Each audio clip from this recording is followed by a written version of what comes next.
The Hako Trues are one of the 3 Hako switches which were developed as a result of the dispute between Input Club and massdrop over the Halo switches. This controversy happened during the course of the Whitefox Kickstarter campaign and caused a delay of about 2 months for backers who decided to stick with the brand new switches. These new switches are a box design and are tactile. There are 3 weights: the Trues at about 95 grams bottom out weight, clears at about 80 grams, and violets at 50. I have the Trues here, which came with my Whitefox. Before we get on with the review, let's have a listen. These are on a Kickstarter Whitefox with stock keycaps and clipped and lubed stabilizers.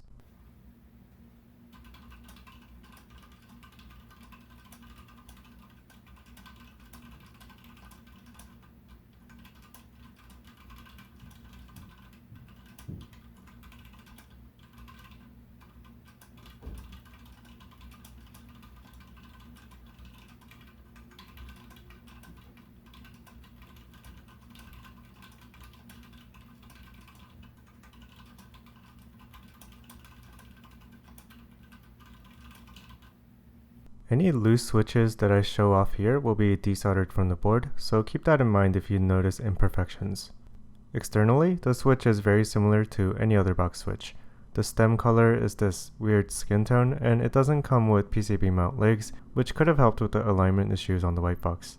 One difference in the housing when compared to a regular box switch is that the Hako switches support both SMD and through-hole LEDs.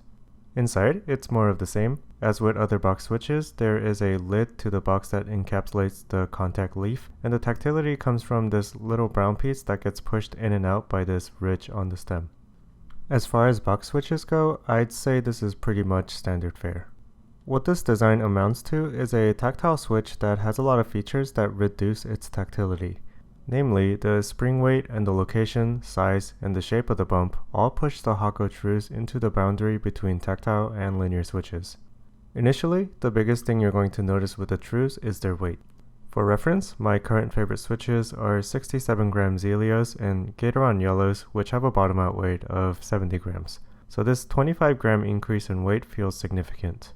Typing on these, I started having wrist pains after about an hour of continuous use, so you should keep that in mind if you have weak wrists. As a consequence of this weight, bottoming out is going to be a relatively rare event, unless you're one of those monsters that use 150 gram springs. This active prevention of bottoming out is a conscious decision. Some argue that a big part of using mechanical switches is to develop a more refined typing technique. On something like a laptop keyboard, you have little choice but to have your finger abruptly stopped by the physical limitations of the switch, but on a mechanical switch, the actuation happens before you reach the bottom of the keystroke, so you can avoid this harsh collision.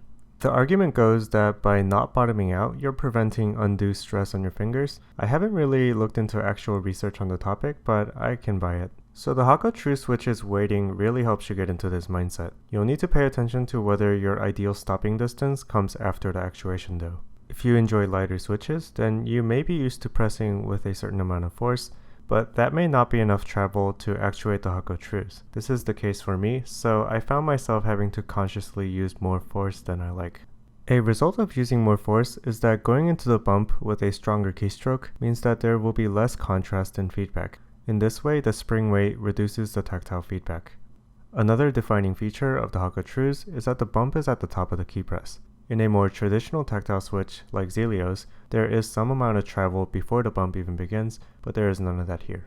In that regard, these have a similar tactile characteristic as the Kailh Pro Purples that I reviewed before.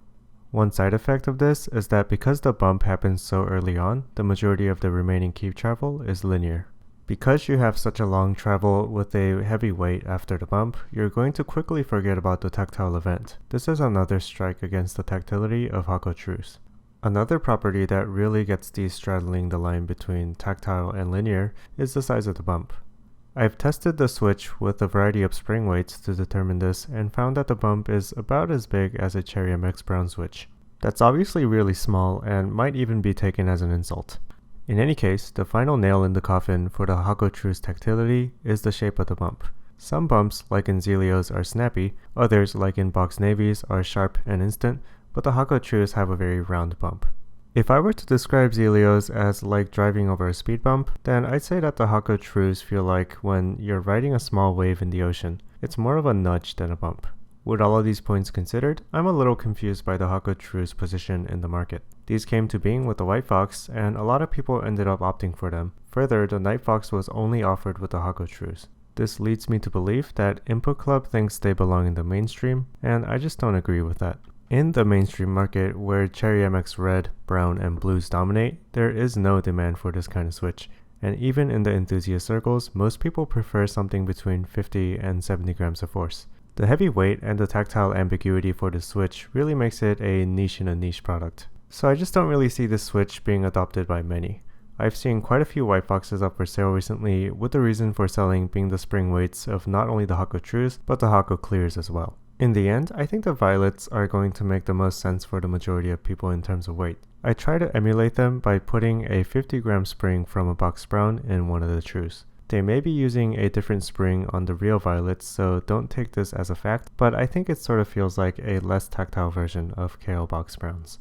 The Hako switches have been a disappointment for many. They say that it's practically a linear. I do disagree with the statement because there is a noticeable difference when typing on linears and the Trues side by side, but I get where they're coming from. I do share in their disappointment in a different aspect though. I feel like the Hako switches were meant to be something different, something that tries to exist outside the rigid categories of linear, tactile, and clicky switches.